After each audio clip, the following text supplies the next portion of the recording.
கிறிஸ்துவுக்குள் மிகவும் பிரியமான சகோதர சகோதரிகளே, இயேசு கிறிஸ்துவின் நாமத்தினாலே உங்கள் யாவருக்கும் எனது அன்பின் நல்வாழ்த்துதலையும் வணக்கத்தையும் தெரிவித்துக் கொள்கிறேன். இன்றைய பகலின் குளிர்ச்சியான நாளின் தியான வசனம் யோவான் எழுதின சுவிசேஷம் 5ஆம் அதிகாரம் 23ஆம் வசனம். குமாரனை கனம் பண்ணாதவன் அவரை அனுப்பின பிதாவையும் கனம் பண்ணாதவனாய் இருக்கிறான்.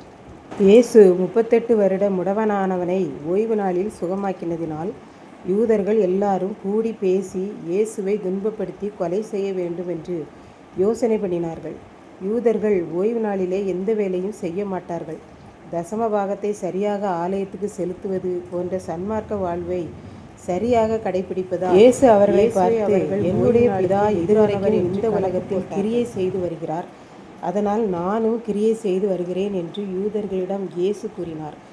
இயேசு ஓய்வு நாளின் கட்டளையை மீறுகிறார் என்பது ஒரு குற்றம் என்றும், தேவனை தமது சொந்த பிதா என்று சொல்லுகிறதுனாலே தன்னை தேவனுக்கு சமமாக்கிவிட்டார், அப்படியானால் இவன் தேவனா, இதை நாம் ஒருபோதும் ஏற்றுக்கொள்ள முடியாது என்று கூறி இயேசுவை யூதர்கள் கொலை செய்ய அதிகமாய் வகை தேடினார்கள். மறுபடியும் இயேசு யூதர்களை நோக்கி, உண்மையாகவே நான் உங்களுக்கு சொல்லுகிறேன், பிதாவானவர் செய்கிறவைகளை குமாரன் கண்டிருக்கிறான். ஆகவே தன்னுடைய பிதா செய்பவைகளை தானும் செய்கிறானே அன்றி பிதா செய்யாததை குமாரன் செய்ய மாட்டான். ஏனென்றால் பிதாவானவர் தாம் எண்ணினபடி இந்த உலகத்துக்கு செய்கிறேன் என்று சொல்லி குமாரனுக்கு காண்பிக்கிறார். நீங்கள் இன்னும் ஆச்சரியப்படும்படியாக இவைகளை பார்க்கிலும் பெரிய கிரியைகளையும் குமாரனுக்கு காண்பிக்கிறார். பிதாவானவர் மரித்தவர்களை எல்லாம் எழுப்பி உயிர்ப்பிக்கிறது போல இந்த உலகத்தில் வாழுகிற ஒவ்வொரு மனிதனும் பாவத்தில் மரித்து போய் கிடக்கிறான். அதையெல்லாம் குமாரன் பார்த்து பாவத்துக்கு மரித்த ஒவ்வொருவரையும் உயிர்ப்பிக்கிறார்.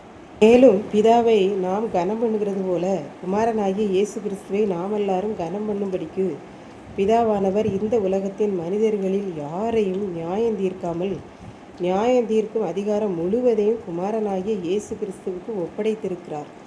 அதனால் குமாரனை யாரெல்லாம் கனம் பண்ணவில்லையோ, இயேசு கிறிஸ்துவுக்கு யாரெல்லாம் மரியாதை கொடுக்கவில்லையோ அவர்கள் பிதாவையும் கனம் பண்ணுகிறதில்லை, மரியாதை கொடுப்பதில்லை என்று இயேசு யூதர்களிடம் கூறினார் என்று பார்க்கின்றோம்.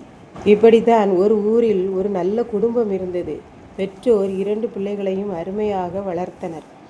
ஆனால் அந்த 2 பிள்ளைகளும் பெற்றோரை மதிப்பதில்லை.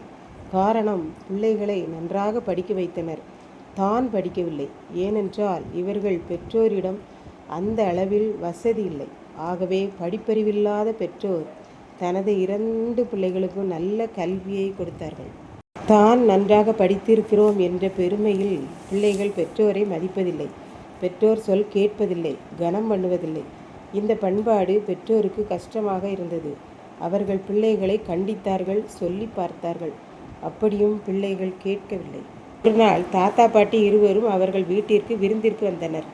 பிள்ளைகள் இருவரும் பெற்றோரிடம் பேசுவதையும் நடந்து கொள்ளுகிற முறைமையும் பார்த்து வருத்தப்பட்டனர். தாத்தா பாட்டியின் கண் முன்னாலேயே பெற்றோரை மதிக்காமல் பேசினர். அதனால் பேரன் பேத்தியை கூப்பிட்டு தாத்தா பாட்டி சொன்னார்கள், நாங்களும் உங்கள் நடவடிக்கையெல்லாம் பார்த்து கொண்டே வருகிறோம். நீங்கள் எங்களுடைய குமாரனை, எங்களுடைய பிள்ளைகளை நீங்கள் மதிக்கவில்லை என்றால் அவர்களுடைய பெற்றோராகிய எங்களை எப்படி மதிப்பீர்கள், கனம் பண்ணுவீர்கள் என்று கூறி சென்று விட்டனர். இதை கேட்டுக்கொண்டிருக்கும் எனக்கன்பானவர்களே, இன்றைக்கு நம் இயேசுவும் இதைத்தான் கூறுகிறார். குமாரனாகிய இயேசுவை கனம் பண்ணாதவன் அவனே இந்த உலகத்திற்கு அவரை அனுப்பின பிதாவையும் கனம் பண்ணாமல் இருக்கிறான். அப்படிப்பட்டவன் பிதாவை கனம் பண்ணுகிறது இல்லை.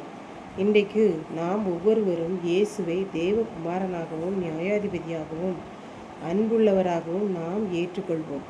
அப்பொழுது அவர் ஆச்சரியப்படத்தக்க வகையில் நமக்கு அற்புதங்களை அவர் செய்வார். அப்படி ஒவ்வொரு நாளும் குமாரனாகிய இயேசுவையும் பிதாவானவரையும் நாம் கனம் பண்ணுகிறது நடத்துகிறது போல நம்முடைய பிள்ளைகளையும் அவர் நன்றாக நடத்துவார். கர்த்தர் தாமே இந்த வார்த்தைகளை ஆசீர்வதிப்பாராக. ஆமென். ஜெபம். அன்பின் ஆண்டவரே, இந்த அருமையான நல்ல நாளுக்காக நன்றி செலுத்துகிறேன். இப்போதும் இந்த வார்த்தைகளை கேட்டுக்கொண்டிருக்கிற யாவரும் இயேசுவை நேசித்து கனம் பண்ணி ஆசீர்வாதங்களை பெற்றுக்கொள்ள கிருபை செய்தரலும். மீட்பர் இயேசு கிறிஸ்துவின் நாமத்திலே தாழ்மையோடு வேண்டிக் கொள்கிறேன் பிதாவே. ஆமேன்.